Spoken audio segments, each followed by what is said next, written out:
Hey guys, and welcome to today's First Impressions video, the video game series in which we take a look at a soon-to-be released game and I give you my first thoughts and impressions on it. Today we are diving into Weebdom with Mary Skelter 2. This is a first-person RPG with turn-based combat. Reminds me very much of the Final Fantasies of old. It is advisable to play this game with a controller, but we'll get into that later on. As always, we'll look at the menus first and then we'll jump straight into the game and see what it's got to offer. And there is a fair amount of it already. There is one aspect of the game that I really don't like, but outside of that, I have quite enjoyed my time on it. There is voice acting, there is a lot of text. It's a true blue RPG all the way through. So let's not waste any more time. Let's jump straight into the options and see what's available.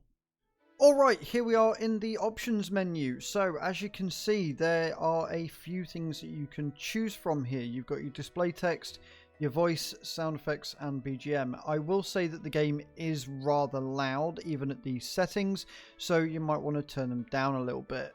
Also, every time you level up, there is a massive obnoxious like, oh my god, I leveled up with each character that drives me nuts, so you might actually want to turn that off. The voice acting is sporadic and it kind of there is some for main scenes and then there isn't for just normal talking, which is again pretty common with the early games that had voice acting in them. You've got your customization settings as well, so you can have your battle voice, battle events. You can switch all of these on or off as you go through. You've got your autopilot settings, which is basically you can select somewhere on the minimap and you can just use your autopilot to just travel straight there if you don't want to walk around and explore. Your graphics menu is lackluster and very, very unimpressive. Fair enough that it is fairly basic graphics when you're walking around, and then the rest of it is all Weeb animation, which is fine, but I would like a few more options here, be that a FPS limiter, anti-aliasing, just give me some more than this. This is really disappointing. And then your input. So again, I would say to use your controller. It looks like you're able to remap the controls on controller, but they're honestly pretty okay as they are. Like I say, it's just that you got to use your directional pad instead of your left analog stick to move around, etc. And that's the options. It is also important to note that the game doesn't like it, on my system at least, when you alt tab. So bear that in mind. It will kind of cut out and you've got to wait a couple of seconds for it to cut back in again. But let's jump into the game, see what I like, see what I don't like, and give it a good old going through, shall we? Alright, we're in the game. So, as I said, you are first person and you move in a grid space fashion. Now, if you look on the left-hand side, you will see your minimap is there and it shows you where you've been and where you can go. You've got puzzles around, very similar to old school RPGs where you've got to open up levers to open up the door and move around and stuff.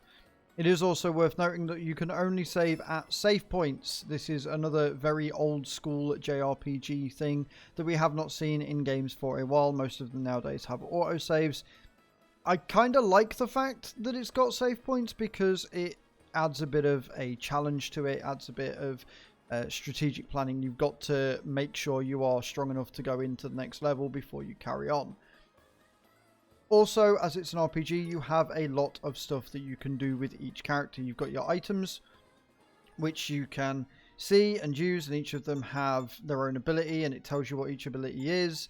You've got potions and all sorts of things that you can use here. Again, you've got stuff that you can give to people for your equipment and all that good stuff. If you come out of that, you've then got your skills. So again, each character has skills that they can get, learn, level up. They cost you spell points and they do a lot of damage, or they can heal you, etc. Again, nothing too outlandish here from the JRPG sort of options. You've then got your equipment. Again, you've got your weapon, your headgear, armor, and then your accessories. Each of them give you a buff or a debuff. I would assume that there are probably going to be some later on down the line that are very powerful, but will give you a debuff as well. You've got customized skills, so you can make your own skill set, which is really kind of cool. You've got your party formation, but we have only literally just started, so obviously I've level 2 and level 3. What is interesting is the leveling. I've only been attacking with the dude on the left, the Otsu, yet the other two have leveled up quicker. I don't quite understand how that's making sense, but it is worth noting that the XP is shared throughout everyone, even if the other two characters don't actually do anything. You've got your status, so you can see any status effects ailing you, poison, etc. You've got arena info, although I'm guessing that's going to be for later on. You've got your library, which is basically just your codex of things that you've got to do, the tutorials, etc. And then you've got your options menu that you can access from here as well. Fairly robust, really like it. It looks well, it works pretty good. It is a few too many clicks for my liking to get to certain things, but you can just use your mouse instead of your controller if you so desire. Although, if you're going to be playing with controller, you're probably not going to want to keep switching towards your mouse every 10 seconds. So that's the character creation there. And then, like I say, as you move through, you've got your objective in the right-hand corner.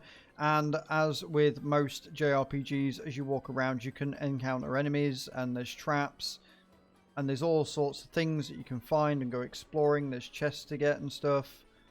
I don't quite know how I'm supposed to get through there, but we'll figure it out. Right, there's a door sealed shut there. So, like I say, you've got these areas that you've got to try and figure out and work to. If you're not careful, these guys will hurt you and you will take real-time damage. And here's the battle. So, graphics-wise, it's not great, but it does run really well. Again, I would like it if I could limit the FPS or have some more options, but that's fine. The way that people move is it's agility based. It explains this at the beginning. So basically the fastest person goes first. Nothing untoward there. And at this early stage, you can literally just hit them and they will kind of die. You have a special mode, which is massacre mode, which makes you do a lot more damage, and if you've got blood spatter, you can lick each other to gain more power. I don't know.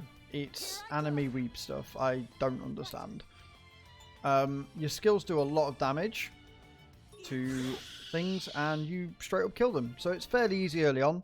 I can imagine it getting very, very difficult later on, and you are going to have to work out what's going on and how it's working, and strategize a lot better and make sure you get good items to increase your power.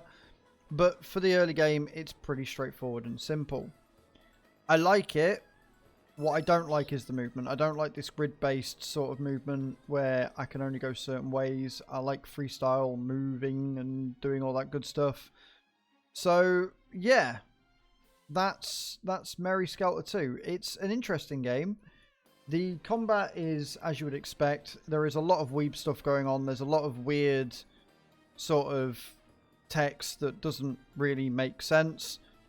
And I'm going to stop the video before we go into too much more of spoilers. So thank you very much for watching, guys. Hope to see you all next time. Let me know in those comments what you think, and I shall see you all in the next video. Ciao, ciao.